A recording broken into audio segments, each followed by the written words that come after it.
ಓಂ ನಮೋ ಭಗವತೆ ವಾಸುದೇವಾಯ. ಓಂ ನಮೋ ಭಗವತೆ ವಾಸುದೇವಾಯ. ಓಂ ನಮೋ ಭಗವತೆ ವಾಸುದೇವಾಯ. ಓಂ ಜ್ಞಾನತಿಮಿರಾಂಧಸ್ಯ ಜ್ಞಾನಾಂಜನಶಲಾಕಾಯ ಚಕ್ಷುರುನ್ಮಿಲಿತಮೇನ ತಸ್ಮೈ ಶ್ರೀಗುರವೇ ನಮಃ.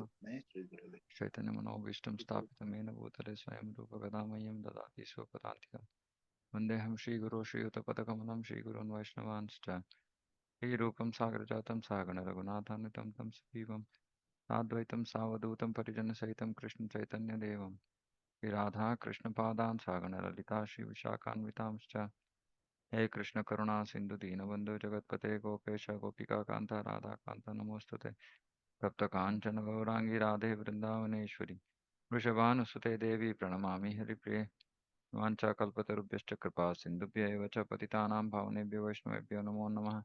जय श्रीकृष्ण चैतन्य प्रभु नित्यानन्द श्री अद्वैत गदाधर शिवासादि गौरभक्तवृन्द। हरे कृष्ण कृष्ण कृष्ण हरे हरे हरे राम राम राम हरे हरे। जय जय श्री चैतन्य जय नित्यानंद जय द्वैत चंद्र जय गौर भक्त वृंद। जय जय श्री चैतन्य जय नित्यानंद जय द्वैत चंद्र जय गौर भक्त वृंद।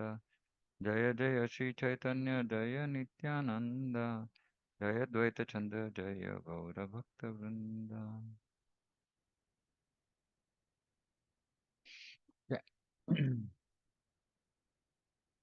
ಆದಿ ಲೀಲೆ ಅಧ್ಯಾಯ 3 ಶ್ಲೋಕ 108. ಸೊ ಇವಾಗ ನಾನೇನ್ ಮಾಡಿದ್ದೀನಿ ಅಂದ್ರೆ ಭಾವಾರ್ಥವನ್ನು ಓದಿ ಭಾವಾರ್ಥದಲ್ಲಿ ಇರೋ ಮುಖ್ಯ ಅಂಶಗಳನ್ನ ನಾನು ಆಗ್ಲೇ ನೋಟ್ ಮಾಡ್ಕೊಂಡಿದ್ದೀನಿ. ಸೊ ಸಂಪೂರ್ಣ ಭಾವಾರ್ಥವನ್ನು ಓದಲ್ಲ, ಯಾವ ಮುಖ್ಯ ಅಂಶಗಳಿದೆಯೋ ಭಾವಾರ್ಥದಲ್ಲಿ ಅದನ್ನ ಮಾತ್ರ ಓದ್ತೀನಿ. ಸೊ 108 ಗಂಗಾಜಲ ತುಳಸಿ ಮಂಜರಿ ಅನುಕ್ಷಣ ಕೃಷ್ಣ ಪಾದ ಪದ್ಮಭಾವಿ ಕರೆ ಸಮರ್ಪಣ. ಶ್ರೀ ಕೃಷ್ಣನ ಪಾದ ಪದ್ಮಗಳ ಬಗ್ಗೆ ಚಿಂತಿಸುತ್ತಾ ಯೋಚಿಸುತ್ತಾ ಅದ್ವೈತ ಆಚಾರ್ಯರು ಸತತವಾಗಿ ಗಂಗೆಯ ನೀರಿನೊಂದಿಗೆ ತುಳಸಿ ದಳಗಳನ್ನು ಸತತವಾಗಿ ಅರ್ಪಿಸಿದರು. ಅದ್ವೈತ ಆಚಾರ್ಯರು ಹೇಗೆ ಕೃಷ್ಣನನ್ನ ಚೈತನ್ಯ ಮಹಾಪ್ರಭುವಾಗಿ ಅವರು ಬರೋದಕ್ಕೆ ಏನು ಮಾಡಿದ್ರು ಅನ್ನೋ ಒಂದು ವರ್ಣನೆಯನ್ನು ಓದ್ತಾ ಇದ್ವಿ. ಒಂದು ಶ್ಲೋಕದ ಉಲ್ಲೇಖ ಆಯಿತು. ಗೌತಮಿಯ ತಂತ್ರದ ಒಂದು ಶ್ಲೋಕದ ಉಲ್ಲೇಖ ಆಯಿತು. ಸೊ ಆ ಶ್ಲೋಕ ಅವರ ಮನಸ್ಸಿಗೆ ಬರುತ್ತೆ. ಆ ಶ್ಲೋಕವನ್ನ ಅವರು ಶ್ಲೋಕದ ಬಗ್ಗೆ ಯೋಚನೆ ಮಾಡ್ತಾ ಆ ಒಂದು ವಿಧಾನವೇ ಸೂಕ್ತ ವಿಧಾನ ಅಂತ ನಿರ್ಧರಿಸಿ ಗಂಗಾ ನೀರು ಮತ್ತೆ ತುಳಸಿ ದಳವನ್ನ ಕೃಷ್ಣನ ಸಾಲಿಗ್ರಾಮ ಶಿಲಕ್ಕೆ ಅವರು ಅರ್ಪಿಸೋದಕ್ಕೆ ಪ್ರಾರಂಭ ಮಾಡ್ತಾರೆ. ಕೃಷ್ಣೇರ ಆಹ್ವಾನ ಕರೆ ಕರಿಯ ಹುಂಕಾರ ಏಮತೆ ಕೃಷ್ಣೇರೇ ಕರ ಇಲ್ಲ ಅವತಾರ. ಅವರು ಹೂಂಕಾರ ಅಂದ್ರೆ ಜೋರಾದ ಧ್ವನಿಗಳಿಂದ ಕೃಷ್ಣನನ್ನು ಆಹ್ವಾನಿಸಿದರು, ಮೊರೆ ಇಟ್ಟರು. ಮತ್ತೆ ಹೀಗೆ ಕೃಷ್ಣ ಅವತರಿಸೋದಕ್ಕೆ ಅವರು ಕಾರಣರಾದರು ಅಥವಾ ಅದನ್ನ ಸಾಧ್ಯ ಮಾಡಿದ್ರು. ಚೈತನ್ಯರ ಅವತಾರೆ ಈ ಮುಖ್ಯ ಹೇತು ಭಕ್ತೇರ ಇಚ್ಛಾಯ ಅವತಾರೆ ಧರ್ಮ ಸೇತು. ಇದು ಚೈತನ್ಯರ ಅವತಾರಕ್ಕೆ ಮುಖ್ಯ ಹೇತು, ಮುಖ್ಯ ಕಾರಣ. ಏನು ಅದ್ವೈತ ಆಚಾರ್ಯರ ಕೂಗು, ಪ್ರಭು ಧರ್ಮ ಸೇತು, ಅವನು ಧರ್ಮವನ್ನ ಕಾಪಾಡೋನು. ಅವನು ಯಾಕೆ ಅವತರಿಸಿದ? ಭಕ್ತೇರ ಇಚ್ಛಾಯ, ಭಕ್ತನ ಇಚ್ಛೆಯಿಂದಾಗಿ, ಒಬ್ಬ ಭಕ್ತನ ಇಚ್ಛೆಯಿಂದಾಗಿ, ಅದ್ವೈತ ಆಚಾರ್ಯರ ಇಚ್ಛೆಯಿಂದಾಗಿ ಕೃಷ್ಣ ಚೈತನ್ಯ ಮಹಾಪ್ರಭುವಾಗಿ ಪ್ರಕಟ ಆಗಿದ್ದು. ಹೇಗೆ ಕೃಷ್ಣ ಭಕ್ತರ ಸ್ವಾಧೀನದಲ್ಲಿದ್ದಾನೆ ಅನ್ನೋದನ್ನ ಇಲ್ಲಿ ನಾವು ಅರ್ಥ ಮಾಡ್ಕೋಬಹುದು. ಶ್ರೀಕೃಷ್ಣ ಆಕರ್ಷಣಿ, ಪರಿಶುದ್ಧ ಭಕ್ತಿ ಕೃಷ್ಣನನ್ನೇ ಆಕರ್ಷಿಸುತ್ತೆ, ಅಷ್ಟು ಪ್ರಬಲವಾದದ್ದು. ಅದಕ್ಕೆ ಕೃಷ್ಣ ಮುಕ್ತಿಯನ್ನ ಕೊಡ್ತಾನೆ, ಆದ್ರೆ ಭಕ್ತಿಯನ್ನ ಕೊಡೋದಿಲ್ಲ, ಸುಲಭವಾಗಿ ಕೊಡೋದಿಲ್ಲ. ಯಾಕಂದ್ರೆ ಭಕ್ತಿಯನ್ನ ಕೊಟ್ಟ ತಕ್ಷಣ ಅವನು ಅಂತಹ ಭಕ್ತನ ಹತೋಟಿಯಲ್ಲಿ ಬಂದ್ಬಿಡ್ತಾನೆ, ಅವನ ಅಧೀನದಲ್ಲಿ ಬಂದ್ಬಿಡ್ತಾನೆ. ಹಾಗಾಗಿ ಬಹಳ ಜಾಗರೂಕತೆಯಿಂದ, ಅಂದ್ರೆ ಭಕ್ತ ಅಂತಹ ಯೋಗ್ಯತೆಯನ್ನ ಪಡ್ಕೊಂಡಿದ್ದಾನೆ ಅನ್ನೋ ಒಂದು ಖಾತ್ರಿ ಪಡ್ಕೊಂಡಾದ್ಮೇಲೆ ಕೃಷ್ಣ ಆ ಭಕ್ತಿಯನ್ನ, ಪರಿಶುದ್ಧ ಭಕ್ತಿಯನ್ನ ದಯಪಾಲಿಸ್ತಾನೆ. ಅದಕ್ಕೆ ಸಾಕಷ್ಟು ಪರೀಕ್ಷೆಗಳ ಮೂಲಕ ಭಕ್ತ ಆ ಅವನು ಸಾಗಿ ಹೋಗಬೇಕು. ಪರೀಕ್ಷೆಗಳಲ್ಲಿ ಅವನು ಉತ್ತೀರ್ಣನಾಗಬೇಕು. ಇಲ್ಲಾಂದ್ರೆ ಭಗವಂತ ಭಕ್ತಿಯನ್ನ ಕೊಡೋದಿಲ್ಲ. ಯಾಕಂದ್ರೆ ಇಂತಹ ಸ್ಥಿತಿ, ಅಂತಹ ಭಕ್ತನ ಕೈಯಲ್ಲಿ ಕೈಗೊಂಬೆ ಆಗ್ಬಿಡ್ತಾನೆ ಕೃಷ್ಣ. ಹೀಗೆ ನೋಡಿ, ಅದ್ವೈತ ಆಚಾರ್ಯರ ಇಚ್ಛೆಯಿಂದಾಗಿ ಕೃಷ್ಣ ಪ್ರಕಟ ಆಗಿದ್ದು. ಅದ್ವೈತ ಆಚಾರ್ಯರ ಸ್ಥಾನ ಏನು ಅನ್ನೋದು ನಮ್ಗೆ ಇದರಿಂದ ಅರ್ಥ ಆಗತ್ತೆ. ಅದಕ್ಕೆ ನಾವು ಆ ಹಾಡ್ತೀವಿ. ಆದ್ರೆ ಅದ್ವೈತರ ಇಚ್ಛೆ, ಅದ್ವೈತರ ಕೃಪೆ ಇಲ್ಲದೆ ಚೈತನ್ಯ ಮಹಾಪ್ರಭು, ನಿತ್ಯಾನಂದ ಪ್ರಭು ಸಿಗೋದಿಲ್ಲ. ಶ್ರೀಕೃಷ್ಣ ಚೈತನ್ಯ ಪ್ರಭು ದಯಕೊರ ಮೋರೆ. ಆ ಹಾಡನ್ನ ನಾವು ಹಾಡ್ತೀವಿ. ಈಗ ಒಂದು ಶ್ರೀಮದ್ ಭಾಗವತದ ಒಂದು ಶ್ಲೋಕ ಇಲ್ಲಿ. ತ್ವಂ ಭಕ್ತಿ ಯೋಗ ಪರಿಭಾವಿತ ಹೃತ್ಸರೋಜ ಆಸ್ಸೆ ಶ್ರುತೆ ಕ್ಷಿತ ಪಥೋ ನನು ನಾಥ ಪುಂಸಾಂ ಯದ್ಯದ್ಧಿಯಾ ತವುರುಗಾಯ ವಿಭಾವಯಂತಿ ತದ್ ವಪು ಪ್ರಣಯಸೆ ಸದ್ ಅನುಗ್ರಹಾಯ. ಓ ನನ್ನ ಪ್ರಭುವೇ, ನೀನು ಯಾವಾಗಲೂ ನಿನ್ನ ಪರಿಶುದ್ಧ ಭಕ್ತರ ನೋಟದಲ್ಲಿ ಮತ್ತು ಶ್ರವಣದಲ್ಲಿ ನೆಲೆಸಿರುವೆ. ಹೃತ್ ಸರೋಜೆ, ನೀನು ಯಾವಾಗಲೂ ಅವರ ಕಮಲದಂತಹ ಹೃದಯಗಳಲ್ಲಿ ನೆಲೆಸಿರುವೆ. ಅವರ ಹೃದಯಗಳು ಕಮಲದಂತಹ ಹೃದಯಗಳು. ಯಾಕೆಂದ್ರೆ ಅವು ಭಕ್ತಿ ಸೇವೆಯಿಂದ ಪರಿಶುದ್ಧಗೊಂಡಿವೆ. ಓ ನನ್ನ ಪ್ರಭು, ಉರುಗಾಯ, ಯಾರನ್ನು ಅತ್ಯುತ್ಕೃಷ್ಟ ಪ್ರಾರ್ಥನೆಗಳಿಂದ ಯಾರ ಗುಣಗಾನ ಮಾಡಲಾಗುತ್ತದೋ ಅಂತಹ ಓ ನನ್ನ ಪ್ರಭುವೇ, ನೀನು ನಿನ್ನ ಭಕ್ತರಿಗೆ ವಿಶೇಷವಾದ ಕೃಪೆಯನ್ನ ತೋರುವೆ. ಹೇಗೆ ಅಂದ್ರೆ, ಅವರು ಯಾವ ರೂಪದಲ್ಲಿ ನಿನ್ನನ್ನು ಬಯಸ್ತಾರೋ ಅಂತಹ ರೂಪದಲ್ಲಿ ನೀನು ಪ್ರಕಟಗೊಳಿಸ್ಕೋತೀಯ. ಈ ರೀತಿ ನೀನು ನಿನ್ನ ಭಕ್ತರಿಗೆ ವಿಶೇಷವಾದ ಕೃಪೆಯನ್ನ ತೋರುವೆ. ನೋಡಿ ಎಂತ ಅದ್ಭುತವಾದ ಶ್ಲೋಕ. ಭಗವಂತ ಯಾವಾಗಲೂ ಶುದ್ಧ ಭಕ್ತನ ನೋಟದಲ್ಲಿ, ಅವನ ಶ್ರವಣದಲ್ಲಿ ಯಾವಾಗಲೂ ಭಗವಂತ ನೆಲೆಸಿರ್ತಾನೆ. ಅವನ ಹೃತ್ ಸರೋಜದಲ್ಲಿ, ಅವನ ಹೃದಯದಲ್ಲಿ, ಭಕ್ತನ ಹೃದಯದಲ್ಲಿ ಭಗವಂತ ನೆಲೆಸಿರ್ತಾನೆ. ಯಾಕಂದ್ರೆ ಅವನ ಹೃದಯ ಭಕ್ತಿ ಸೇವೆಯಿಂದ ಪೂರ್ಣವಾಗಿ ಪರಿಶುದ್ಧವಾಗಿರುತ್ತೆ. ಮತ್ತೆ ಭಗವಂತ ಭಕ್ತರಿಗೆ ವಿಶೇಷ ಕೃಪೆಯನ್ನ ಕೊಡ್ತಾನೆ. ಅವರು ಯಾವ ರೂಪವನ್ನ ಬಯಸ್ತಾರೋ ಆ ರೂಪದಲ್ಲಿ ಭಗವಂತ ಅನುಗ್ರಹಿಸ್ತಾನೆ, ಪ್ರಕಟನ ಆಗ್ತಾನೆ. ಸೊ ಇಲ್ಲಿ ಭಾವಾರ್ಥದಲ್ಲಿ ಪ್ರಭುಪಾದರು ಬರಿತಾ ಇದ್ದಾರೆ, ಬಹಳ ಮುಖ್ಯವಾದದ್ದು ಶ್ರವಣದ ಬಗ್ಗೆ ಇಲ್ಲಿ ಹೇಳ್ತಾ ಇದ್ದಾರೆ ಶ್ಲೋಕದಲ್ಲಿ. ಭಕ್ತನ ಶ್ರವಣದಲ್ಲಿ ನೀನು ನೆಲೆಸಿರುವೆ. ಹಾಗಾಗಿ ಶ್ರವಣ ಪ್ರಕ್ರಿಯೆ ಬಹಳ ಮುಖ್ಯವಾದದ್ದು. ನಾವು ಹೆಚ್ಚು ಕಡಿಮೆ ಭಕ್ತಿ ಅಂದ್ರೆ ಭಕ್ತರು ಸೇವೆ ಅಂತ ಅನ್ಕೊಂಡ್ಬಿಟ್ಟಿದ್ದಾರೆ. ಸೇವೆ, ಹೌದಾ? ಭಕ್ತಿ ಅಂದ್ರೆ ಸೇವೆ. ಹೌದು, ಭಕ್ತಿ ಅಂದ್ರೆ ಸೇವೆ. ಆದ್ರೆ ಭಕ್ತಿ ಅಂದ್ರೆ ಮೊದಲು ಶ್ರವಣ, ಆಮೇಲೆ ಸೇವೆ. ಯಾಕೆಂದ್ರೆ ಶ್ರವಣದ ಮೂಲಕವೇ ನಮಗೆ ಕೃಷ್ಣ ಲಭ್ಯವಾಗೋದು. ಇಲ್ಲಿ ಅದಕ್ಕೆ ಪ್ರಭುಪಾದರು ಇಲ್ಲಿ ಬರಿತಾ ಇದ್ದಾರೆ, ನಾವು ಭಗವಂತನ ರೂಪ, ನಾಮ, ಗುಣಗಳು, ಲೀಲೆಗಳು, ಪರಿಕರ ಇತ್ಯಾದಿಗಳನ್ನ ಬಗ್ಗೆ ಶ್ರವಣ ಮಾಡಿ, ಅಧ್ಯಯನ ಮಾಡಿ ಏನಾಗ್ಬೇಕು? ಅಧ್ಯಯನದಿಂದ ನಾವು ಭಗವಂತನೆಡೆಗೆ ಆಕರ್ಷಿತರಾಗ್ಬೇಕು. ಆ ಶ್ರವಣದಿಂದ ನಾವು ಭಗವಂತನೆಡೆಗೆ ಆಕರ್ಷಿತರಾದರೆ ಆಗ ನಾವು ಭಕ್ತಿ ಸೇವೆಯನ್ನ ನಿಜವಾಗ್ಲೂ ಕೈಗೊಳ್ಬೋದು.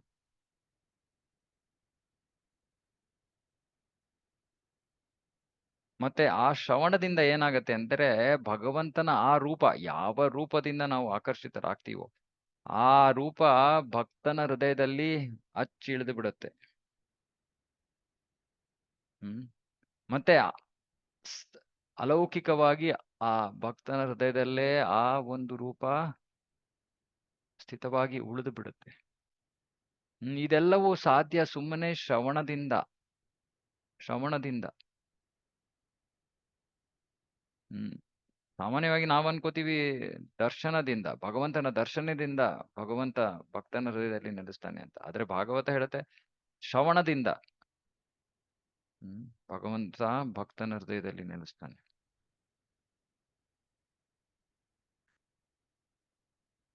ಮತ್ತೆ ಯಾವಾಗಲೂ ಭಗವಂತನ ಬಗ್ಗೆ ಹೃದಯದಲ್ಲಿ ಯೋಚನೆ ಮಾಡೋದು ಅಂದ್ರೆ ಏನರ್ಥ? ಯೋಚನೆ ಅಂದ್ರೆ ಹೃದಯದಲ್ಲಿ, ಅಂದ್ರೆ ಯಾವಾಗಲೂ ಭಗವಂತನ ಚಿಂತನೆ. ಯಾವಾಗ ಭಕ್ತ ಅಂತಹ ಹಂತಕ್ಕೆ ತಲುಪೋಕೆ ಸಾಧ್ಯ? ಭಕ್ತ ಭಗವಂತನೆಡೆಗೆ ಅಲೌಕಿಕ ಪ್ರೇಮವನ್ನ ಬೆಳೆಸ್ಕೊಂಡಾಗ ಮಾತ್ರ ಸಾಧ್ಯ. ಆ, ಅಲೌಕಿಕ ಪ್ರೇಮವನ್ನ ನಾವು ಬೆಳೆಸ್ಕೊಳ್ಳದೆ ಇದ್ರೆ ಭಗವಂತನ ಬಗ್ಗೆ ಸತತವಾಗಿ ಯೋಚನೆ ಮಾಡೋದು ಸಾಧ್ಯನೇ ಇಲ್ಲ. ಅದು ಸರಳವಾದ ವಿಷಯ. ಆ, ತಿಳ್ ಮ್, ಅರ್ಥ ಮಾಡ್ಕೊಳ್ಳೋಕೆ ಬಹಳ ಕಠಿಣ ಅಲ್ಲ. ಯಾಕಂದ್ರೆ ಯಾರ ಬಗ್ಗೆ ನಾವು ಹೆಚ್ಚು ಯೋಚನೆ ಮಾಡ್ತೀವಿ, ಯಾರ ಮೇಲೆ ನಮಗೆ ಪ್ರೀತಿ ಇದೆಯೋ ಅವ್ರ ಬಗ್ಗೆ ಯೋಚನೆ ಮಾಡ್ತೀವಿ. ಭಗವಂತನ ಬಗ್ಗೆ ಯಾವಾಗ್ಲೂ ಯೋಚನೆ ಮಾಡ್ಬೇಕು ಅಂದ್ರೆ ಭಗವಂತನ ಬಗ್ಗೆ ಮೇಲೆ ಪ್ರೀತಿ ಇರ್ಬೇಕು. ಆ ಪ್ರೀತಿ ಹೆಂಗೆ ಬೆಳೆಯುತ್ತೆ? ಮೊದಲು ಆಕರ್ಷಣೆ ಬೆಳಿಬೇಕು. ಆಕರ್ಷಣೆ ಹೇಗೆ ಬೆಳೆಯುತ್ತೆ? ಶ್ರವಣ ಮಾಡೋದ್ರಿಂದ. ಮತ್ತೆ ಈ ತರ ಭಗವಂತನ ಬಗ್ಗೆ ಸತತವಾಗಿ ಸ್ಮರಿಸೋದು ಯೋಗದ ಪರಿಪೂರ್ಣತೆ. ಅದನ್ನ ಭಗವದ್ಗೀತೆಯಲ್ಲಿ ಕೃಷ್ಣ ಹೇಳ್ತಾನೆ, ಯೋಗಿನಾಮಪಿ ಸರ್ವೇಶಾಂ ಮದ್ಗತೆ ನಂತರಾತ್ಮನ ಶ್ರದ್ಧಾವಾನ್ ಭಜತೆ ಯೋಮಾಂ ಸಮೇ ಯುಕ್ತ ತಮೋ ಮತಃ. ಯಾರು ಈ ರೀತಿ ಸತತವಾಗಿ ಭಗವಂತನ ಬಗ್ಗೆ ಸ್ಮರಿಸ್ತಾರೋ ಅವನು ಅತ್ಯುತ್ಕೃಷ್ಟ ಯೋಗಿ. ಅಂತಹ ಅಲೌಕಿಕ ತಲ್ಲೀನತೆ, ಅದು ತಲ್ಲೀನತೆ, ಅದನ್ನ ಸಮಾಧಿ ಅಂತ ಕರೀತಾರೆ.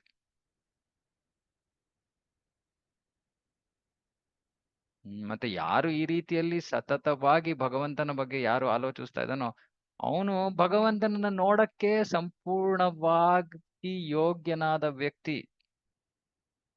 ಅಲ್ವಾ? ಯಾವಾಗ್ಲೂ ಅವನು ತನ್ನ ಹೃದಯದಲ್ಲಿ ಯಾವಾಗ್ಲೂ ಭಗವಂತನನ್ನ ನೋಡ್ತಾ ಇದ್ದಾನೆ. ಹೃದಯದಲ್ಲಿ ನೋಡ್ತಾ ಇದ್ದಾನೆ ಅಂದ್ರೆ ಮನಸ್ಸಿನ ಕಣ್ಣುಗಳಿಂದ, ಹೃದಯದ ಕಣ್ಣುಗಳಿಂದ, ಪ್ರೀತಿಯಿಂದ ಯಾವಾಗ್ಲೂ ಭಗವಂತನ ಬಗ್ಗೆ ಯೋಚನೆ, ಯಾವಾಗ್ಲೂ ಅವನ ಸೇವೆಯ ಬಗ್ಗೆ ಯೋಚನೆ, ಯಾವಾಗಲೂ ಅವನ ನಾಮಗಳು ಅವನ ಬಾಯಿಯಲ್ಲಿರುತ್ತೆ. ಅಂತಹ ಭಕ್ತ ಭಗವಂತನನ್ನ ಕಣ್ಣಾರೆ ನೋಡೋದಕ್ಕೆ ಅವನು ಯೋಗ್ಯ ವ್ಯಕ್ತಿ ಆಗೋಗ್ಬಿಡ್ತಾನೆ. ಹ್ಮ್ ಎಷ್ಟು ಅದ್ಭುತವಾದದ್ದು. ಹಾಗಾಗಿ ಎಲ್ಲಕ್ಕೂ ಮೂಲ ಶ್ರವಣ. ಶ್ರವಣದಿಂದಲೇ ಭಕ್ತಿ ಸಾಧ್ಯ, ಭಕ್ತಿಯ ಪರಿಪೂರ್ಣತೆ ಸಾಧ್ಯ. ಮತ್ತೆ ಇಲ್ಲಿ ಭಗವಂತನನ್ನ ಉರುಗಾಯ ಅನ್ನೋ ಒಂದು ಪದ ಉಪಯೋಗಿಸಿದ್ದಾರೆ. ಯದ್ ಯದ್ ಧಿಯಾತ ಉರುಗಾಯ ವಿಭಾವಯಂತಿ. ಉರುಗಾಯ ಅಂದ್ರೆ ಯಾರನ್ನ ಅದ್ಭುತವಾದ ಪ್ರಾರ್ಥನೆಗಳಿಂದ ಯಾರ ಗುಣಗಾನವನ್ನ ಮಾಡಲಾಗುತ್ತೋ ಅಂತಹ ಪ್ರಭು ಅಂತ. ಯಾರು ಅಂತ ಗುಣಗಾನವನ್ನ ಮಾಡೋದಕ್ಕೆ ಸಾಧ್ಯ? ಯಾರು ಅಲೌಕಿಕವಾಗಿ ಬಹಳ ಅತ್ಯುತ್ಕೃಷ್ಟವಾದ ಹಂತದಲ್ಲಿದ್ದಾನೋ ಅವನು. ಉದಾಹರಣೆಗೆ ನಾವು ಭಾಗವತದಲ್ಲಿ ನೋಡ್ತೀವಿ, ಪ್ರಹ್ಲಾದ ಮಹಾರಾಜ ಭಗವಂತನ ಗುಣಗಾನ ಮಾಡ್ತಾನೆ. ಧ್ರುವ ಮಹಾರಾಜ ಮಾಡ್ತಾನೆ. ಬೇರೆ ಬೇರೆ ಭಕ್ತರು ಭಗವಂತನ ನೋಡಿದ ತಕ್ಷಣ, ಯಾಕಂದ್ರೆ ಅವರು ಅಲೌಕಿಕವಾಗಿ ಬಹಳ ಮುನ್ನಡೆದಿರುವಂತಹವ್ರು. ಹಾಗಾಗಿ ಅವರು ಭಗವಂತನ ಪ್ರತಿ ಅದ್ಭುತವಾದ ಪ್ರಾರ್ಥನೆಗಳನ್ನ ಅರ್ಪಿಸೋದಕ್ಕೆ ಸಾಧ್ಯ. ಯಾರು ಮುಂದುವರೆದಿಲ್ವೋ ಅಲೌಕಿಕವಾಗಿ ಅವರು ಈ ಪ್ರಾರ್ಥನೆಗಳನ್ನ ಅರ್ಪಿಸೋಕ್ ಆಗೋದಿಲ್ಲ.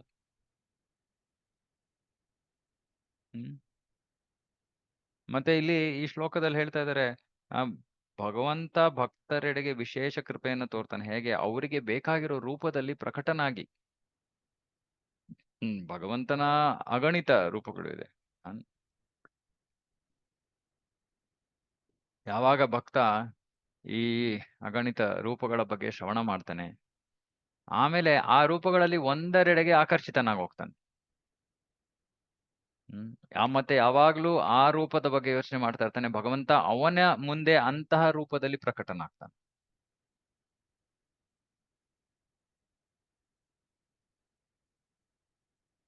ಹಾಗಾಗಿ ಯಾರು ಬಹಳ ಪ್ರೀತಿ, ಬಹಳ ಅತ್ಯುತ್ಕೃಷ್ಟವಾದ ಅಲೌಕಿಕ ಪ್ರೀತಿಯನ್ನ ಯಾರು ಹೊಂದಿದ್ದಾರೋ ಭಗವಂತನ ಪ್ರತಿ, ಅಂತಹವರ ಹೃದಯದಲ್ಲಿ ಭಗವಂತ ಅವರು ಇಚ್ಛಿಸುವಂತಹ ರೂಪದಲ್ಲಿ ಭಗವಂತ ಪ್ರಕಟ ಆಗ್ತಾನೆ. ಪ್ರೇಮಾಂಜನ ಚುರಿತ ಭಕ್ತಿ ವಿಲೋಚನೇನ ಸಂತ ಸದೈವ ಹೃದಯೇಶು ಸಂತ ಸದೈವ ಹೃದಯೇಶು ವಿಲೋಕಯಂತಿ. ಹೃದಯದಲ್ಲಿ ಸತತವಾಗಿ ನೋಡ್ತಾ ಇರ್ತಾನೆ. ಹ್ಮ್ ಈ ಶ್ಲೋಕದಲ್ಲಿ ಬ್ರಹ್ಮ ಹೇಳ್ತಾನೆ, ಎಂ ಶ್ಯಾಮ ಸುಂದರಮ ಚಿಂತೆ ಗುಣ ಸ್ವರೂಪ. ಯಾರನ್ನ ನೋಡ್ತಾ ಇದ್ದಾನೆ? ಶ್ಯಾಮ ಸುಂದರ. ಆದ್ರೆ ಎಲ್ಲರೂ ಶ್ಯಾಮ ಸುಂದರನ್ನೇ ನೋಡ್ಬೇಕಾಗಿಲ್ಲ. ಯಾರೋ ದ್ವಾರಕಾಧೀಶನನ್ನ ನೋಡ್ಬೋದು, ಯಾರೋ ನರಸಿಂಹನನ್ನ ನೋಡ್ಬೋದು, ಆ, ಯಾರೋ ರಾಮನನ್ನ ನೋಡ್ಬೋದು. ಅದೇ ಇದಕ್ಕೆ ಬೇಕಾಗಿರೋದು ಅಲೌಕಿಕ ಪ್ರೇಮ, ಪ್ರೀತಿ. ಅದಕ್ಕೆ ಮೂಲ ಅಥವಾ ಆಧಾರ ವಿಧಾನ ಏನು? ಶ್ರವಣ. ಅದಕ್ಕೆ ಶ್ರವಣದ ಮೇಲೆ ಪ್ರಭುಪಾದರು, ನಮ್ಮ ಆಚಾರ್ಯರು, ಪ್ರಹ್ಲಾದ ಮಹಾರಾಜರು ಬಹಳ ಒತ್ತನ್ನ ನೀಡಿದ್ದಾರೆ. ಶ್ರವಣಂ ಕೀರ್ತನಂ ವಿಷ್ಣು. ಸೊ ನಮ್ಮ ಒಂದು ಧ್ಯೇಯವೂ ಇದೇ ಆಗಿರ್ಬೇಕು. ಇದು ಭಗವಂತ ಭಕ್ತರೆಡೆಗೆ ತೋರ್ತಾ ಇರೋ ವಿಶೇಷ ಕೃಪೆ. ಭಾಗವತದಲ್ಲಿ ಒಂದು ಮಹಾ ಚರ್ಚೆ ನಡೆಯುತ್ತೆ. ದೊಡ್ಡ ಪ್ರಶ್ನೆ ಏನು? ಭಗವಂತ ಪಕ್ಷಪಾತಿಯೋ ಇಲ್ವೋ?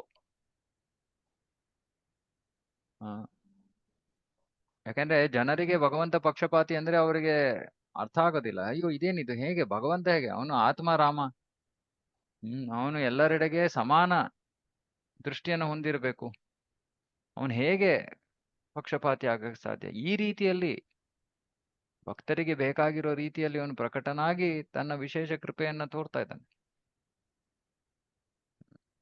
ಇದರಿಂದ ನಮಗೆ ಗೊತ್ತಾಗತ್ತೆ ಭಗವಂತನ ಭಕ್ತ, ಭಗವದ್ ಭಕ್ತ ಅಂದ್ರೆ ಸಾಮಾನ್ಯವಾದ ಸ್ಥಾನ ಅಲ್ಲ ಅದು. ಮತ್ತೆ ಅದನ್ನ ಬಹಳ ಕೇವಲವಾಗಿ ಅಥವಾ ಸುಲಭವಾಗಿ ನಾವು ಅದನ್ನ ಸಾಧಿಸ್ಬಿಡ್ತೀವಿ. ಬಹಳ ಕಠಿಣ ಭಗವದ್ ಭಕ್ತನಾಗೋದು. ನಿಜವಾಗ್ಲೂ ಆ ಭಗವಂತ ಭಕ್ತನ ಸ್ಥಾನವನ್ನ ತಲುಪಬೇಕು ಅಂದ್ರೆ ನಮ್ಮ ಜೀವನದಲ್ಲಿ ಅದನ್ನ ಬಿಟ್ಟು ಬೇರೆ ಯಾವ ಗುರಿಯೂ ಇರಬಾರ್ದು. ಆಗ ಮಾತ್ರ ನಾವು ಆ ಸ್ಥಾನವನ್ನ ಪಡ್ಕೊಳ್ಳೋಕೆ ಸಾಧ್ಯ.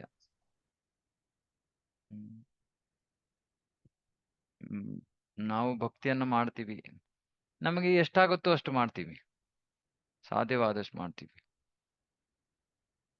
ಸಾಧ್ಯವಾದಷ್ಟು ಮಾಡೋದ್ರಿಂದ ಭಗವಂತ ಲಭ್ಯನಾಗ್ತಾನೆ ಅಂತ ಹೇಳಕ್ಕಾಗಲ್ಲ. ಶ್ರಮ ಮೀರಿ ನಾವು ಪ್ರಯತ್ನಿಸಿದ್ರೆ ಭಗವಂತ ನಮಗೆ ಲಭ್ಯನಾಗಬಹುದೇನೋ. ಯಾಕಂದ್ರೆ ಅದು ಅವನ ಕೃಪೆ, ಅವನ ಕೃಪೆ, ಅದು ನಮ್ಮ ಸಾಧನೆ ಅಲ್ಲ.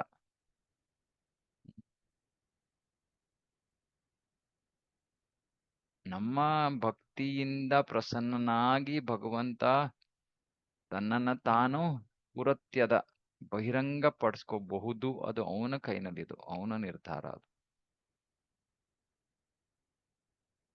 ಹಾಗಾಗಿ ಪರಿಶುದ್ಧ ಭಕ್ತಿಯನ್ನ ಮಾಡಬೇಕು, ತೀವ್ರ ಭಕ್ತಿಯನ್ನ ಮಾಡಬೇಕು. ಅನ್ಯಾಭಿಲಾಷಿತ ಶೂನ್ಯಂ, ಬೇರೆ ಯಾವ ಆಸೆ ಆಕಾಂಕ್ಷೆಗಳನ್ನ ಇಟ್ಕೊಳ್ಳದೆ ಕೇವಲ ಭಗವಂತನ ಸಂತೃಪ್ತಿಗೋಸ್ಕರ ಮಾತ್ರ ನಾವು ಜೀವನ ನಡೆಸಿದ್ರೆ ಖಂಡಿತವಾಗಿಯೂ ಭಗವಂತ ಲಭ್ಯನಾಗ್ತಾನೆ.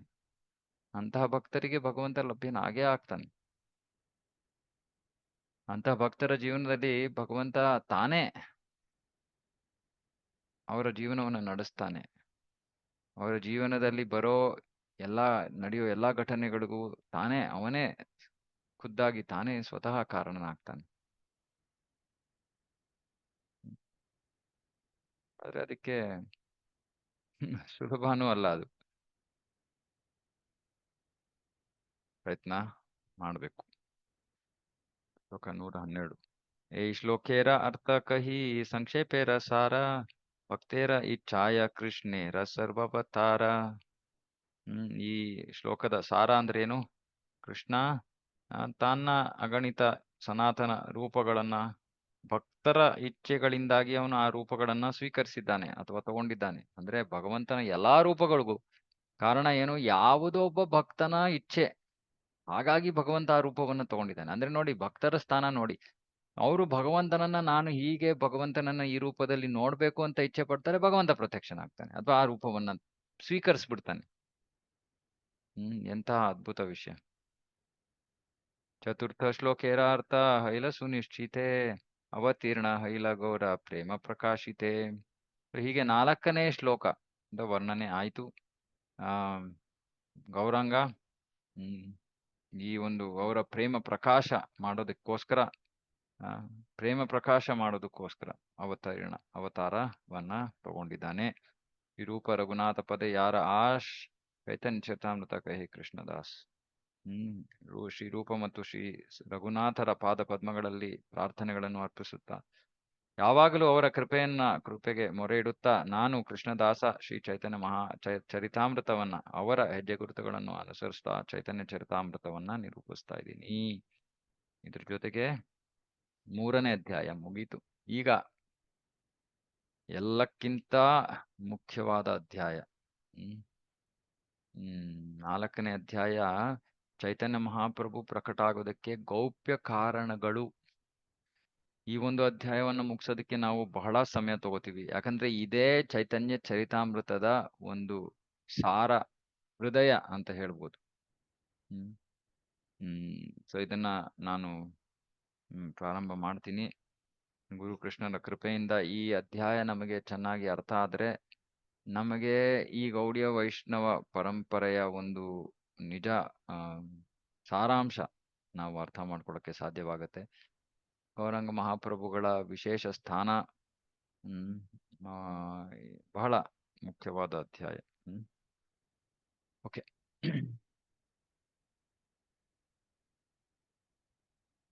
ಶ್ಲೋಕ 1. ಶ್ರೀ ಚೈತನ್ಯ ಪ್ರಸಾದೇನ ತದ್ರೂಪಸ್ಯ ವಿನಿರ್ಣಯಂ ಪಾಲೋಪಿ ಕುರುತೆ ಶಾಸ್ತ್ರಂ ದೃಷ್ಟ್ವಾ ವ್ರಜವಿಲಾಸಿನಃ. ಭಗವಾನ್ ಚೈತನ್ಯ ಮಹಾಪ್ರಭುಗಳ ಕೃಪೆಯಿಂದ ಒಬ್ಬ ಮೂರ್ಖ ಹುಡುಗನೂ ಕೂಡ ಬಾಲಕನೂ ಕೂಡ ಭಗವಾನ್ ಕೃಷ್ಣನ ನಿಜವಾದ ಸ್ವಭಾವವನ್ನು, ರೂಪವನ್ನು ವರ್ಣಿಸಬಲ್ಲ, ಸಂಪೂರ್ಣವಾಗಿ ವರ್ಣಿಸಬಲ್ಲ. ಹೇಗೆ ವರ್ಣಿಸಬಲ್ಲ? ಶಾಸ್ತ್ರಗಳ ಪ್ರಕಾರವಾಗಿ ವರ್ಣಿಸಬಲ್ಲ, ತನಗೆ ಇಷ್ಟ ಬಂದಂಗೆ ಅಲ್ಲ. ಚೈತನ್ಯ ಮಹಾಪ್ರಭುಗಳ ಕೃಪೆಯಿಂದ ಮೂರ್ಖ ಬಾಲಕನು ಕೂಡ ಭಗವಾನ್ ಕೃಷ್ಣನ ಬಗ್ಗೆ ಶಾಸ್ತ್ರಗಳು ವರ್ಣಿಸಿರೋ ರೀತಿಯಲ್ಲಿ ವರ್ಣಿಸಬಲ್ಲ. ಅಂದ್ರೆ ಅವನು ಶಾಸ್ತ್ರವನ್ನು ಓದಿರ್ತಾನೋ ಇಲ್ವೋ, ಅವನಿಗೆ ಆ ಕೃಪೆ ಅವನಿಗೆ ಲಭ್ಯವಾಗೋಗುತ್ತೆ.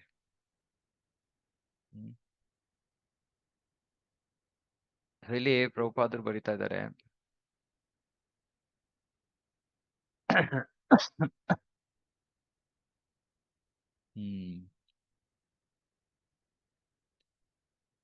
ಉದಾಹರಣೆಗೆ ನಮಗೆ ಓದಕ್ಕೆ ಸರಿಯಾಗಿ ಆಗ್ತಾ ಇಲ್ಲ ಅಂದ್ರೆ ಕನ್ನಡಕವನ್ನ ಹಾಕೋತೀವಿ. ಇದೊಂದು ಭೌತಿಕ ಸಾಧನ ನೋಡೋದಿಕ್ಕೆ.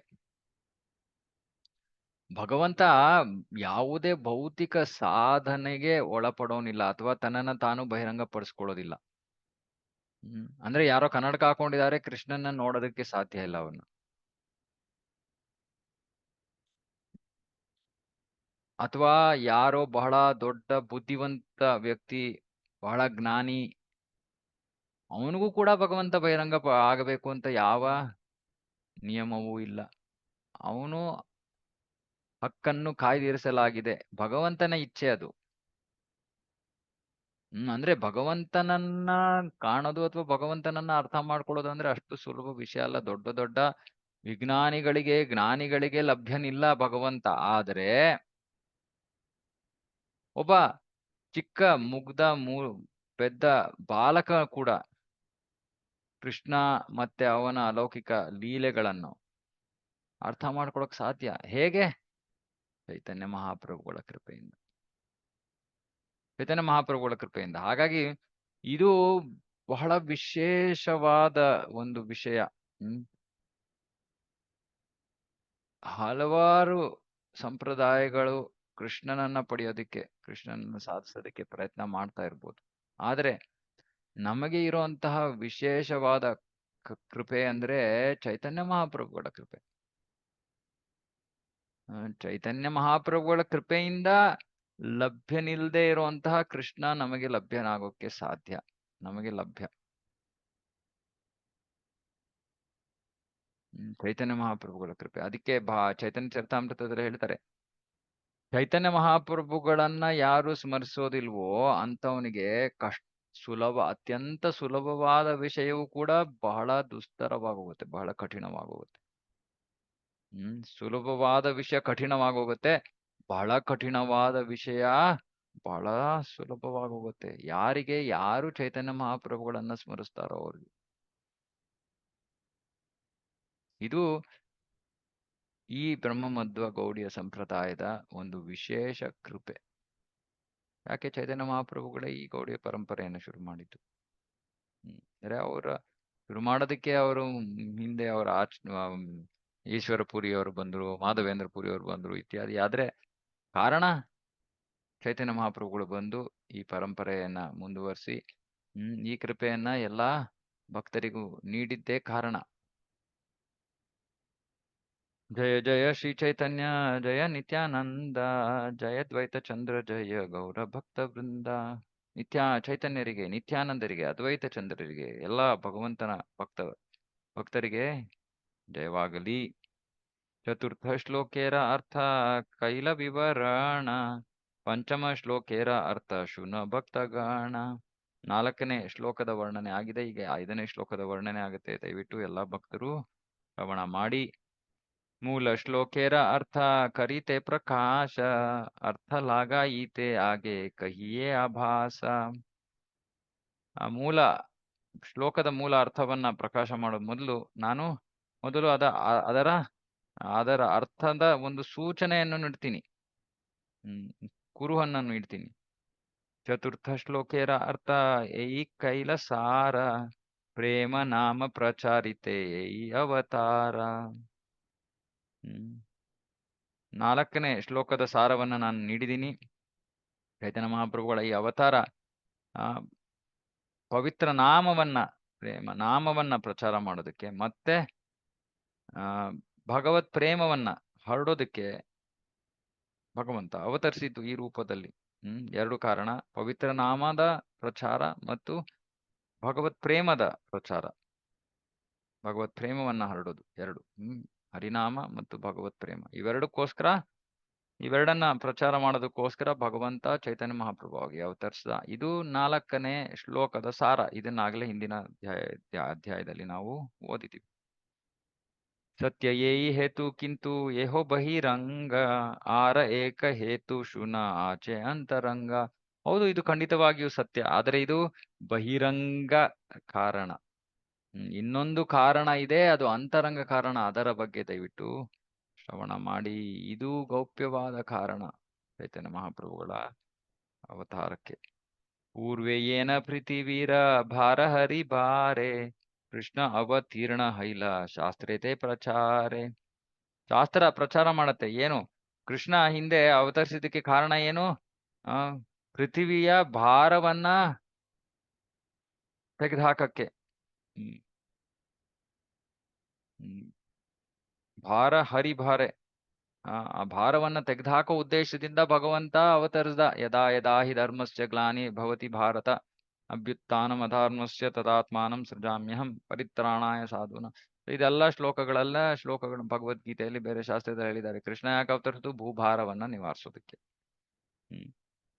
ಸ್ವಯಂ ಭಗವಾನೇರ ಕರ್ಮ ನಾಹೆ ಭಾರ ಹರಣ, ಸ್ಥಿತಿಕರ್ತ ವಿಷ್ಣು ಕರೇನ ಜಗತ್ ಪಾಲನ. ಈ ಭೂಭಾರವನ್ನ ನಿವಾರಿಸೋದು ಅದು ದೇವೋತ್ತಮ ಪರಮ ಪುರುಷನ ಕೆಲಸವಲ್ಲ, ಕೃಷ್ಣನ ಕೆಲಸವಲ್ಲ. ಯಾರ ಕೆಲಸ? ಮತ್ತೆ ಅದು ಸ್ಥಿತಿಕರ್ತ ಯಾರು? ಸೃಷ್ಟಿಕರ್ತ ಬ್ರಹ್ಮ, ಲಯಕರ್ತ ಶಿವ, ಸ್ಥಿತಿಕರ್ತ ವಿಷ್ಣುವಿನ ಕೆಲಸ. ಇದು ಜಗತ್ತನ್ನ ಪಾಲಿಸೋದು ವಿಷ್ಣುವಿನ ಕೆಲಸ. ಜಗತ್ತಿನ ರಕ್ಷಣೆ ವಿಷ್ಣುವಿನ ಕೆಲಸ, ದೇವೋತ್ತಮ ಪರಮ ಪುರುಷ ಕೃಷ್ಣನ ಕೆಲಸವಲ್ಲ. ಕಿಂತು ಕೃಷ್ಣೇರ ಏ ಹಯ ಅವತಾರ ಕಾಲ, ಭಾರ ಹರಣ ಕಾಲ ತಾತೆ ಹೈಲಮಿಶಾಲ. ಆದರೆ ಈ ಭೂಭಾರ ಹರಣದ ಸಮಯ, ಅಂದ್ರೆ ಭಗವಂತ ವಿಷ್ಣು ಈ ಒಂದು ಪಾಲಕನ ಕರ್ತವ್ಯವನ್ನ ನಿರ್ವಹಿಸೋದಕ್ಕೆ ಅವತರಿಸಬೇಕಾಗಿತ್ತು. ಆ ಸಮಯ ಮತ್ತೆ ಕೃಷ್ಣೇರ ಅವತಾರ ಕಾಲ, ಕೃಷ್ಣ ಇಳಿದು ಬರೋದಕ್ಕೂ ಕಾಲ 2 ಮಿಶ್ರಿತವಾಯ್ತಂತೆ, ಒಂದೇ ಆಯ್ತಂತೆ. ಅಂದ್ರೆ ಒಂದೇ ಏಕಕಾಲದಲ್ಲಿ ಭೂಭಾರ ಹರಣವೂ ಆಗ್ಬೇಕಾಯ್ತು, ಕೃಷ್ಣನೂ ಅವತರಿಸಬೇಕಾಯ್ತು. ಅಂದ್ರೆ ವಿಷ್ಣುವಿನ ಕೆಲಸವೂ ಇತ್ತು, ಕೃಷ್ಣನ ಕೆಲಸವೂ ಇತ್ತು, 2 ಕೆಲಸಗಳಿತ್ತು. ಇದು ಪೂರ್ಣ ಭಗವಾನ ಅವತಾರೆ ಕಾಲೆ, ಆರ ಸಬ ಅವತಾರ ತಾಂತೆ ಆಯ್ಸೆ ಮೀಲೆ. ಯಾವಾಗ ಪೂರ್ಣ ಭಗವಂತ ಅಂದ್ರೆ ಕೃಷ್ಣ, ಯಾವಾಗ ಪೂರ್ಣ ಭಗವಂತ ಅವತರಿಸಕ್ಕೆ ಸಮಯ ಬರುತ್ತೋ ಆಗ ಆ ಪೂರ್ಣ ಭಗವಂತನ ಎಲ್ಲಾ ಅವತಾರಗಳು ಕೂಡ ಅವನಲ್ಲಿ ಬಂದು ಸೇರ್ಕೊಳ್ಳುತ್ತವೆ. ಆಸಿ ಮಿಲೆ ಬಂದು ಸೇರತ್ವೆ ಅಲ್ಲಿ. ಭಗವಂತನಲ್ಲಿ ಎಲ್ಲಾ ಅವತಾರಗಳು ಸೇರ್ಕೊಳ್ಳುತ್ತವೆ. ಭಗವಂತನ ಶರೀರವನ್ನ, ದೇಹವನ್ನ ಪ್ರವೇಶ ಮಾಡುತ್ತವೆ ಎಲ್ಲಾ ಅವತಾರಗಳು.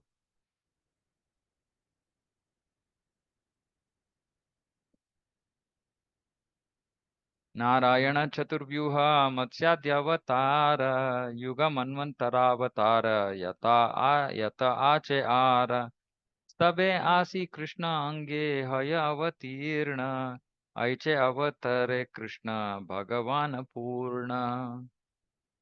ಭಗವಾನ್ ನಾರಾಯಣ ಚತುರ್ವ್ಯೂಹ ಅಂದರೆ ವಾಸುದೇವ, ಸಂಕರ್ಷಣ, ಪ್ರದ್ಯುಮ್ನ, ಅನಿರುದ್ಧ, ಮತ್ಸ್ಯ, ಇತರ ಲೀಲಾವತಾರಗಳು, ಯುಗಾವತಾರಗಳು, ಮನ್ವಂತರ ಅವತಾರಗಳು, ಎಷ್ಟು ಅವತಾರಗಳಿವೋ ಅವೆಲ್ಲವೂ ಕೂಡ ಕೃಷ್ಣನ ಶರೀರದಲ್ಲಿ ಅವತರಿಸುತ್ತವೆ. ಅಂದ್ರೆ ಅವನ ಶರೀರವನ್ನ ಪ್ರವೇಶಿಸುತ್ತವೆ. ಈ ರೀತಿಯಲ್ಲಿ ಪೂರ್ಣ ದೇವೋತ್ತಮ ಪರಮ ಪುರುಷನಾದ ಭಗವಾನ್ ಕೃಷ್ಣ ಪ್ರಕಟನಾಗ್ತಾನೆ. ಕೃಷ್ಣ ಬಂದಾಗ ಎಲ್ಲಾ ಅವತಾರಗಳು ಅವನ ಶರೀರದಲ್ಲಿವೆ. ಅತ ಏವ ವಿಷ್ಣು ಥಕನ ಕೃಷ್ಣರ ಶರೀರೆ ವಿಷ್ಣು ದ್ವಾರೆ ಕರೆ ಕೃಷ್ಣ ಅಸುರ ಸಂಹಾರೆ. ಹಾಗಾಗಿ ಆ ಸಮಯದಲ್ಲಿ ವಿಷ್ಣು ಕೂಡ ಕೃಷ್ಣನ ದೇಹದಲ್ಲಿ ಉಪಸ್ಥಿತನಿದ್ದ ಮತ್ತು ವಿಷ್ಣು ದ್ವಾರೆ ವಿಷ್ಣುವಿನ ಮೂಲಕ ಏನು ಮಾಡ್ತಾನೆ ಕೃಷ್ಣ? ಅಸುರ ಸಂಹಾರವನ್ನ ಮಾಡ್ತಾನೆ. ಸೊ ಯಾವ ಯಾವ ಅಸುರರ ಸಂಹಾರ, ಎಲ್ಲಾ ಅಸುರರು ಕೂಡ ಸಂಹಾರ ಆಗ್ತಾ ಇರೋದು ಯಾರ ಮುಖೇನ? ವಿಷ್ಣುವಿನ ಮುಖೇನ. ವಿಷ್ಣು ಎಲ್ಲಿದ್ದಾನೆ? ಕೃಷ್ಣನಲ್ಲೇ ಇದ್ದಾನೆ. ಯಾಕೆ ಅಸುರರನ್ನ ವಿಷ್ಣುವಿನ ಮೂಲಕ ಸಂಹಾರ ಮಾಡ್ತಾ ಇದ್ದಾನೆ ಕೃಷ್ಣ? ಯಾಕಂದ್ರೆ ಅಸುರ ಸಂಹಾರ ಕೆಲಸ ವಿಷ್ಣುವಿನ ಕೆಲಸ, ಜಗತ್ತ ಪಾಲನ ಕೆಲಸ, ಜಗತ್ತನ್ನು ಪಾಲಿಸೋ ಕೆಲಸ ಅದು ವಿಷ್ಣುವಿನ ಕೆಲಸ, ಕೃಷ್ಣನ ಕೆಲಸ ಅಲ್ಲ. ಹಾಗಾಗಿ ಕೃಷ್ಣನ ದೇಹದಲ್ಲಿ ಇರುವ ವಿಷ್ಣು ಆ ಅಸುರರ ಸಂಹಾರವನ್ನ ಮಾಡ್ತಾನೆ. ಇದನ್ನ ಯಾರು ಹೇಳ್ತಾರೆ? ಈ ರಹಸ್ಯವನ್ನ ಯಾರು ನಮಗ್ ಬಹಿರಂಗ ಮಾಡ್ತಾರೆ? ಅದಕ್ಕೆ ನಮ್ಮ ಈ ಗೌಡಿಯ ವೈಷ್ಣವ ಪರಂಪರೆ ವಿಶೇಷವಾದದ್ದು. ಕೃಷ್ಣನ ಜನ್ಮ, ಕೃಷ್ಣನ ಎಲ್ಲಾ ವಿಷಯಗಳ ಬಗ್ಗೆ, ಜನ್ಮ ಕರ್ಮಚಮೆ ದಿವ್ಯಂ, ಎಷ್ಟು ದಿವ್ಯವಾದದ್ದು. ಅಂದ್ರೆ ಹೇಳ್ತಾರೆ, ಈ ಕೃಷ್ಣನ ಕುರಿತಾದ ಸತ್ಯ ಬೇರೆ ಬೇರೆ ಹಂತಗಳಲ್ಲಿ ಬಹಿರಂಗವಾಗ್ತಾ ಹೋಗುತ್ತಂತೆ. ಒಂದು ಸರಳ ಸತ್ಯ ಎಲ್ಲಾ ಜನಸಾಮಾನ್ಯರು ಅರ್ಥ ಮಾಡ್ಕೊಳಕ್ಕಾಗುವಂಥದ್ದು ಏನು? ಕೃಷ್ಣನ ತಂದೆ ತಾಯಿ ಯಾರು? ದೇವಕಿ ಮತ್ತು ವಸುದೇವ. ಮತ್ತೆ ನಂದ ಮಹಾರಾಜ ಮತ್ತೆ ಯಶೋಧ ಮಾತ ಯಾರು? ಪಾಲಕರು. ಇದು ಸರಳ ಸತ್ಯ, ಸುಮ್ನೆ ಎಲ್ಲರಿಗೂ ಸುಲಭವಾಗಿ ಅರ್ಥವಾಗುವಂತ ಸತ್ಯ. ಆದ್ರೆ ಇದು ಪೂರ್ಣ ಸತ್ಯವಲ್ಲ. ನಮಗೆ ನಮ್ಮ ಆಚಾರ್ಯರು ಕೊಡುವಂಥದ್ದು ಪರಿಪೂರ್ಣ ಸತ್ಯ. ಹೇಗೆ ಈ ಕಡೆ ಒಬ್ಬ ವಾಸುದೇವ ಕೃಷ್ಣ ಜನ್ಮ ತಗೋತಾನೆ, ಈ ಕಡೆ ಶ್ಯಾಮಸುಂದರ ಕೃಷ್ಣ ಜನ್ಮ ತಗೋತಾನೆ ಗೋಕುಲದಲ್ಲಿ, ವಾಸುದೇವ ಕೃಷ್ಣ ಮಥುರೆಯಲ್ಲಿ ಜನ್ಮ ತಗೋತಾನೆ, ಆಮೇಲೆ ಅವರಿಬ್ರು ಸೇರಿ ಒಂದು ರೂಪ ಆಗ್ತಾರೆ. ಆ ರೂಪವನ್ನ, ಆ ಭಗವಂತನ ರೂಪವನ್ನ ವಸುದೇವ ಯಶೋಧ ತಾಯಿಯ ಪಕ್ಕ ಇಟ್ಟು ಅಲ್ಲಿ ಜನ್ಮ ಪಡೆದಿದ್ದಂತಹ ಪುತ್ರಿಯನ್ನ ತಗೊಂಡು ವಾಪಸ್ಸು ಮಥುರೆಗೆ ಬರ್ತಾನೆ. ಇವೆಲ್ಲ ರಹಸ್ಯ. ಮತ್ತೆ ಅಸುರರನ್ನ ವಿಷ್ಣು ಸಾಮಾನ್ಯವಾಗಿ ಅಸುರರನ್ನ ಕೊಲ್ಲಬೇಕಂದ್ರೆ ಅವನು ಶಸ್ತ್ರಾಸ್ತ್ರಗಳನ್ನು ಉಪಯೋಗಿಸ್ತಾನೆ. ಆದ್ರೆ ವಿಷ್ಣುವೇ ಅಸುರರನ್ನ ಕೊಲ್ತಾ ಇದ್ರು ಕೂಡ ಕೃಷ್ಣನ ದೇಹದಲ್ಲಿ ಇರೋ ವಿಷ್ಣು ಕೃಷ್ಣನ ಉಪಸ್ಥಿತಿಯಿಂದಾಗಿ ಕೃಷ್ಣನಿಗೆ ಈ ಶಸ್ತ್ರಾಸ್ತ್ರಗಳೆಲ್ಲ ಹಿಡ್ಕೊಳ್ಳೋ ಅವಶ್ಯಕತೆ ಇಲ್ಲ. ಹಾಗಾಗಿ ಅವನು ಸುಮ್ಮನೆ ತನ್ನ ಕೈ ಅಥವಾ ಶರೀರದ ಅಂಗಗಳನ್ನೇ ಅಸ್ತ್ರಗಳನ್ನಾಗಿ ಮಾಡಿ ಅವನು ಅಸುರರ ಸಂಹಾರ ಮಾಡ್ತಾನೆ.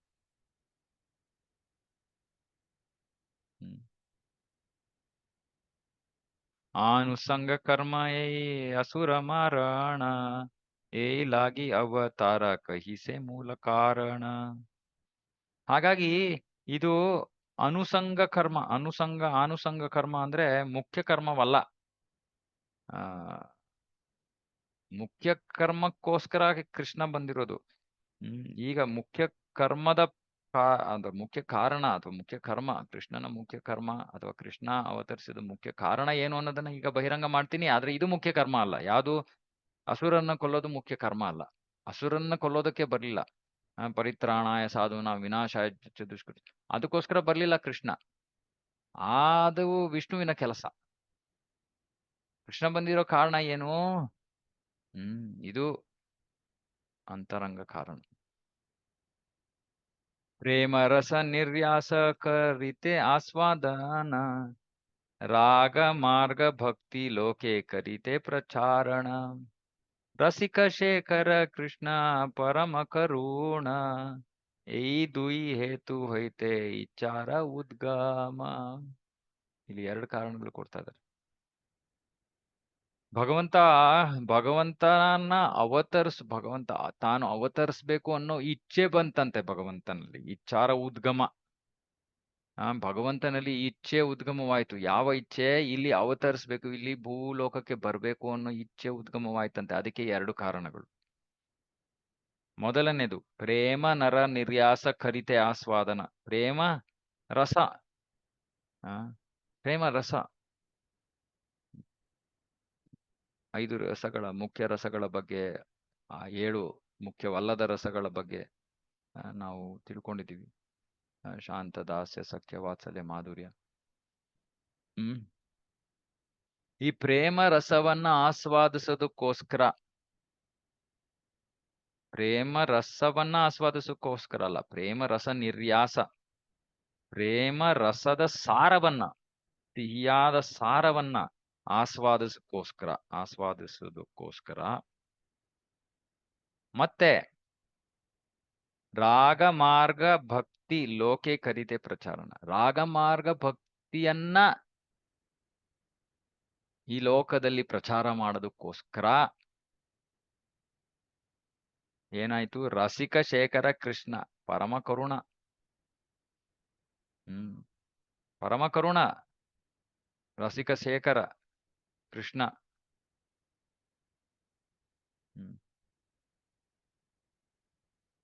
ಈ 2 ಕಾರಣಗಳಿಂದ ಆ ಪರಮ ಕರುಣ ರಸಿಕ ಶೇಖರ ಕೃಷ್ಣ ಈ ಭೌತಿಕ ಜಗತ್ತಿನಲ್ಲಿ ಕಾಣಿಸ್ಕೋಬೇಕು ಅನ್ನೋ ಒಂದು ಇಚ್ಛೆಯ ಉದ್ಗಮವಾಗತ್ತೆ ಈ ಕಾರಣಗಳಿಂದ. ಮೊದಲ ಕಾರಣ ಏನು? ಪ್ರೇಮ ರಸದ ಸಿಹಿಯಾದ ಸಾರವನ್ನು, ಮಧುರ ಸಾರವನ್ನ ಆಸ್ವಾದಿಸೋಕ್ಕೋಸ್ಕರ. ಪ್ರೇಮ ರಸ ಅಂದ್ರೆ ಹೇಳಿದೆ 5 ಮುಖ್ಯ, 7 ಗೌಣ ಅಥವಾ ಅಮುಖ್ಯ. ಈ ರಸಗಳ ಸಾರವನ್ನ ಆಸ್ವಾದಿಸೋದಕ್ಕೋಸ್ಕರ, ಸಿಹಿ ಮಧುರ ಸಾರವನ್ನ ಆಸ್ವಾದಿಸೋಕ್ಕೋಸ್ಕರ. ಇದು ಮೊದಲನೇ ಕಾರಣ. 2ನೇ ಕಾರಣ ರಾಗ ಭಕ್ತಿಯನ್ನ ಪ್ರಚಾರ ಮಾಡೋದಕ್ಕೋಸ್ಕರ. ಹಾಗಾಗಿ ರಾಗ ಮಾರ್ಗ ಎಷ್ಟು ಮುಖ್ಯವಾದ ಭಕ್ತಿಯ ಮಾರ್ಗ ಅಂತ ನಾವು ಅರ್ಥ ಮಾಡ್ಕೋಬಹುದು. 2 ಮಾರ್ಗ ಇದೆ, ವೈಧಿ ಭಕ್ತಿ, ರಾಗ ಭಕ್ತಿ. ಸೊ ಸ್ವಯಂ ಕೃಷ್ಣ ಈ ರಾಗ ಭಕ್ತಿಯನ್ನ ಕೊಡೋದಕ್ಕೋಸ್ಕರ ಬಂದಿದ್ದಾನೆ. ಸ್ವಯಂ ಅವನೇ ಬಂದಿದ್ದಾನೆ. ಅಂದ್ರೆ ವಿಧಿ ಭಕ್ತಿಗಿಂತ ರಾಗ ಭಕ್ತಿ ಎಷ್ಟು ಕೃಷ್ಣನಿಗೆ ಪ್ರಿಯವಾದದ್ದು ಅನ್ನೋದು ನಮಗೆ ಇದರಿಂದ ಗೊತ್ತಾಗುತ್ತೆ. ವಿಧಿಭಕ್ತಿ ಅಂದ್ರೆ ವಿಧಿಯ ಪ್ರಕಾರ, ನಿಯಮ ನಿಬಂಧನೆಗಳ ಪ್ರಕಾರ ಭಕ್ತಿ ಸೇವೆಯನ್ನ ಮಾಡೋದು.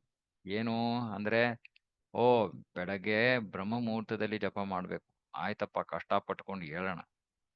ಯಾಕೆ ಹೇಳ್ಬೇಕು? ಯಾಕೆಂದ್ರೆ ಯಾರೋ ಹೇಳಿದ್ದಾರೆ ಇದು ಮಾಡ್ಬೇಕು ನಾವು ಅಂತ, ಹಾಗಾಗಿ ಹೇಳೋದು. ಇದು ವಿಧಿಭಕ್ತಿ. ನಿಯಮಗಳನ್ನ ಪಾಲನೆ ಮಾಡಿಕೊಂಡು ಭಕ್ತಿಯನ್ನ ಮಾಡೋದು.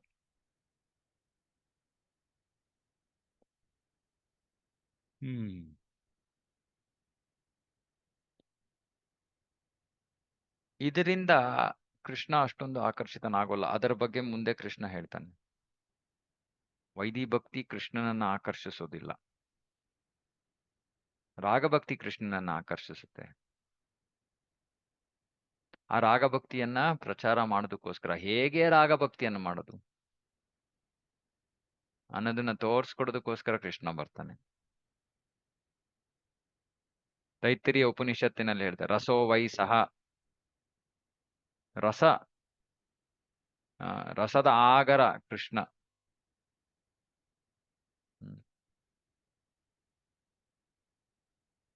ಮತ್ತೆ ಅವನು ಅವನಲ್ಲಿ ಕಾರಣರಹಿತ ಕರುಣೆ, ಅವನು ಕಾರಣರಹಿತ ಕರುಣೆಯನ್ನ ಹೊಂದಿದ್ದಾನೆ. ಅಂದ್ರೆ ಅವನ ಕೃಪೆಯನ್ನ ಪಡ್ಕೊಳಕ್ಕೆ ಯಾವ ಬೇರೆ ಕಾರಣ ಇಲ್ಲ, ಅವನೇ ಕಾರಣ. ಹಾಗಾಗಿ ಅವನ ಸ್ವ ಇಚ್ಛೆಯಿಂದ ಅವನು ಎಲ್ಲರಿಗೂ ಕೂಡ, ನಮ್ಮೆಲ್ಲರಿಗೂ ಈ ರಾಗ ಭಕ್ತಿಯ ಒಂದು ವಿಶೇಷ ಆ ಅವಕಾಶವನ್ನ ಕೊಡೋದಕ್ಕೋಸ್ಕರ ಕೃಷ್ಣ ತಾನೇ ಬಂದಿದ್ದಾನೆ. ಯಾಕಂದ್ರೆ ಕೃಷ್ಣ ಸ್ವಯಂ ಕೃಷ್ಣನನ್ನ ಪಡಿಬೇಕು ಅಂದ್ರೆ ರಾಗ ಭಕ್ತಿ ಇಲ್ಲದೆ ಬೇರೆ ಮಾರ್ಗ ಇಲ್ಲ. ವೈದಿ ಭಕ್ತಿಯಿಂದ ಕೃಷ್ಣನನ್ನ ಪಡೆಯೋಕೆ ಸಾಧ್ಯ ಇಲ್ಲ. ನಾವೆಲ್ಲ ಇವತ್ತು ವೈದಿ ಭಕ್ತಿಯನ್ನ ಮಾಡೋದ್ರಲ್ಲೇ ತಡಕಾಡ್ತಾ ಇದೀವಿ. ಆ ವೈದಿ ಭಕ್ತಿಯನ್ನ ನಾವು ಚೆನ್ನಾಗಿ ಮಾಡಿದ್ರು ಕೂಡ ನಮಗೆ ಯಾರು ಲಭ್ಯವಾಗೋದು? ವಿಷ್ಣು ಲಭ್ಯವಾಗೋದು, ನಾರಾಯಣ ಲಭ್ಯವಾಗೋದು, ನಾರಾಯಣ ಲಭ್ಯವಾಗೋದು, ವಿಷ್ಣು ಅನ್ಬಾರ್ದು, ನಾರಾಯಣ. ವೈಕುಂಠ ಲೋಕದಲ್ಲಿ ನಾರಾಯಣ ಸಿಗ್ತಾನೆ ವೈದಿ ಭಕ್ತಿಯನ್ನ ನಾವು ಪರಿಪೂರ್ಣವಾಗಿ ನಿರ್ವಹಿಸಿದ್ರೆ. ನಾವಿವಾಗ ವೈದಿ ಭಕ್ತಿಯನ್ನೇ ಸರಿಯಾಗಿ ಮಾಡ್ತಾ ಇಲ್ಲ. ಅರೆ ನಮಗೆ ಯಾರು ಬೇಕು? ನಮಗೆ ಕೃಷ್ಣ ಬೇಕು. ಅರೆ ಆ ಕೃಷ್ಣನ್ನ ಪಡ್ಕೊಳ್ಳೋದಕ್ಕೆ ನಾವು ರಾಗ ಭಕ್ತಿಯನ್ನ ಮಾಡ್ಬೇಕು, ರಾಗ ಭಕ್ತಿಯನ್ನ ಪರಿಪೂರ್ಣ ರೀತಿಯಲ್ಲಿ ಮಾಡ್ಬೇಕು. ಅರೆ ನಾವು ವೈದಿ ಭಕ್ತಿಯನ್ನೇ ಪರಿಪೂರ್ಣ ರೀತಿಯಲ್ಲಿ ಮಾಡ್ತಾ ಇಲ್ಲ. ಅಂದ್ರೆ ನಾವು ಎಷ್ಟು ಇನ್ನು ಮುನ್ನಡಿಬೇಕು ಅನ್ನೋದು ನಮಗೆ ಗೊತ್ತಾಗ್ಬೇಕು ಇದರಿಂದ. ಮತ್ತೆ ಕೃಷ್ಣನನ್ನ ಪಡ್ಕೊಳಕ್ಕೆ ರಾಗ ಭಕ್ತಿ ಇಲ್ಲದೆ ಬೇರೆ ಮಾರ್ಗ ಇಲ್ಲ ಅನ್ನೋದನ್ನು ಕೂಡ ನಾವು ಅರ್ಥ ಮಾಡ್ಬೇಕು. ಗೊತ್ತಾಗ್ತಾ ಇದೆಯಾ ಇದು ವಿಷಯ? ಯಾರಿಗಾರು ಏನಾದ್ರು ಪ್ರಶ್ನೆ ಇದೆಯಾ?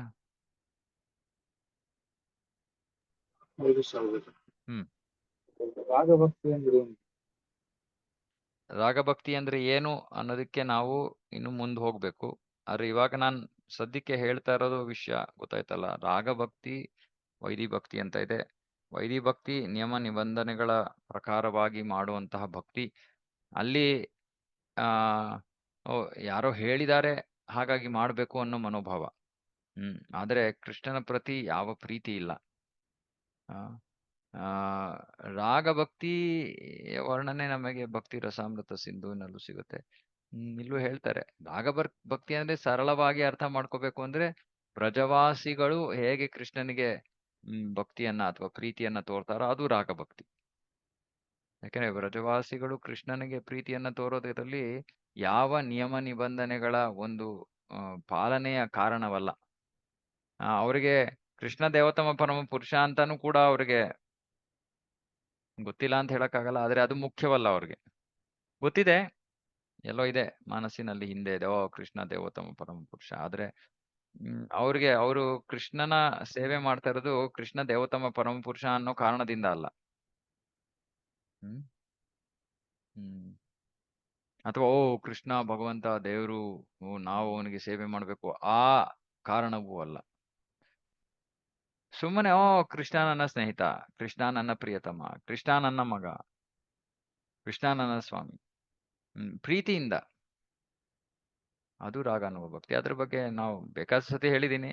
ಬಟ್ ನೀವೇ ಅದು ಅಷ್ಟು ಸುಲಭ ಅಲ್ಲ ಆ ವಿಷಯಗಳು ನಮ್ಮ ತಲೆಯಲ್ಲಿ ನಿಲ್ಲೋದು. ನಿಧಾನ ಮುಂದೆ ಹೋಗ್ತಾನು ಕೂಡ ಭಾಗವತ ಚೈತನ್ಯ ಚರಿತಾಮೃತದಲ್ಲೂ ಗೊತ್ತಾಗುತ್ತೆ. ಆಮೇಲೆ ಭಕ್ತಿ ರಸಾಮೃತ ಸಿಂಧು ಅಧ್ಯಯನ ಮಾಡಿದ್ರೆ ನಮಗೆ ನಿಜವಾಗ್ಲೂ ರಾಗ ಮಾರ್ಗ ಅಂದ್ರೆ ಏನು ಅನ್ನೋದು ಸ್ಪಷ್ಟವಾಗಿ ಅರ್ಥ ಆಗುತ್ತೆ. ಸೊ ಅದು ರಾಗ ಮಾರ್ಗ ಅಂದ್ರೆ ಕೃಷ್ಣನ ದಿವ್ಯತ್ವವನ್ನ ಮರೆತು ಕೃಷ್ಣನಿಗೆ ಪ್ರೀತಿಯನ್ನ ತೋರೋದು.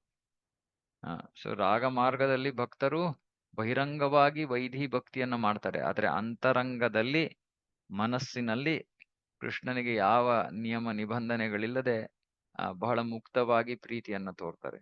ಉದಾಹರಣೆಗೆ ಯಶೋಧ ಮಾತಾ. ಯಶೋಧ ಮಾತಾ ಕೃಷ್ಣನನ್ನ ಕಟ್ಟಾಕ್ತಾಳೆ. ಯಾರಾದ್ರೂ ಭಗವಂತ ದೇವರು ಅಂತ ಯೋಚನೆ ಮಾಡೋನ್ ಭಗವಂತನ ಕಟ್ಟಕ್ಕಾಗತ್ತ? ಹಾಗಾಗಿ ಅದು ವೈದಿ ಭಕ್ತಿಯನ್ನ ಮಾಡೋರು ಅದನ್ನ ಮಾಡಕ್ ಸಾಧ್ಯವೇ ಇಲ್ಲ. ಯಾಕಂದ್ರೆ ಆ ದೇವರು ಅನ್ನೋ ಒಂದು ಪ್ರಜ್ಞೆಯನ್ನ ಮೀರಿರೋ ಹಂತ ಇದು. ಅದು ರಾಗಭಕ್ತಿ. ಸ್ವಯಂ ಪ್ರೇರಿತ ಭಕ್ತಿ. ಅರೆ ಕೃಷ್ಣ ದೇವೋತ್ತಮ ಪರಮ ಪುರುಷ ಅನ್ನೋದು ಪ್ರಜ್ಞೆ ಇಲ್ಲದೆ ಪರಿಶುದ್ಧವಾದ ಶುದ್ಧ ಪ್ರೇಮವನ್ನ ಭಗವಂತನಿಗೆ ತೋರೋದು, ಅದು ರಾಗ ಮಾರ್ಗ. ವೈದಿ ಭಕ್ತಿ ಅಂದ್ರೆ ಓ ಭಗವಂತ ದೇವರು, ಭಗವಂತ ದೊಡ್ಡವನು, ನಾನು ಆರಾಧನೆ ಮಾಡೋದು ನನ್ನ ಕೆಲಸ, ನನ್ನ ಕರ್ತವ್ಯ, ಈ ನಿಯಮಗಳಿವೆ, ಇದರ ಪ್ರಕಾರ ನಾನು ಭಕ್ತಿಯನ್ನು ಮಾಡ್ತೀನಿ. ಯಾಕೆ ಇದನ್ನ ಮಾಡೋದು ಒಳ್ಳೇದು ನನಗೆ, ಅಥವಾ ಇದನ್ನ ನಾನು ಮಾಡಬೇಕು ಹಾಗಾಗಿ ಮಾಡ್ತೀನಿ. ಆದ್ರೆ ಸ್ವಯಂ ಪ್ರೇರಿತ ಇಚ್ಛೆ, ಪ್ರೀತಿ ಇದ್ಯಾವುದೂ ಇಲ್ಲ ವಿಧಿ ಮಾರ್ಗದಲ್ಲಿ.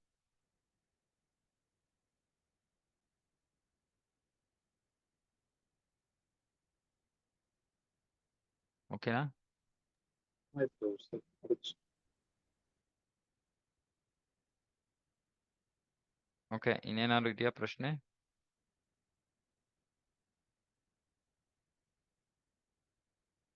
ಓಕೆ, ಇವತ್ತಿಗೆ ಇಲ್ಲೇ ನಿಲ್ಲಿಸ್ತೀನಿ. ಯಾಕಂದ್ರೆ ಈ ಮುಂದಿನ ಶ್ಲೋಕಗಳು ಇನ್ನೂ ಒಂದ್ ಸ್ವಲ್ಪ ವೈದಿ ಭಕ್ತಿ ಅಂದ್ರೆ ಏನು ಅನ್ನೋ ಒಂದು ಆಳಕ್ಕೆ ಇಳಿತಾ ಇವೆ. ಸಾಕಷ್ಟು ವಿಷಯಗಳಿವೆ. ಹಾಗಾಗಿ ಅದನ್ನ ನಾಳೆ ಮಾಡೋಣ. Okay okay. श्री चैतन्य चरितामृत की जय। जगत गुरु श्रील प्रभुपाद की जय। वाञ्छाकल्पतरुभ्यश्च कृपा सिन्धुभ्येव च पतितानां पावनेभ्यो वैष्णवेभ्यो नमः। हरे कृष्णा। हरे कृष्ण, बहुत दंडवत प्रणाम।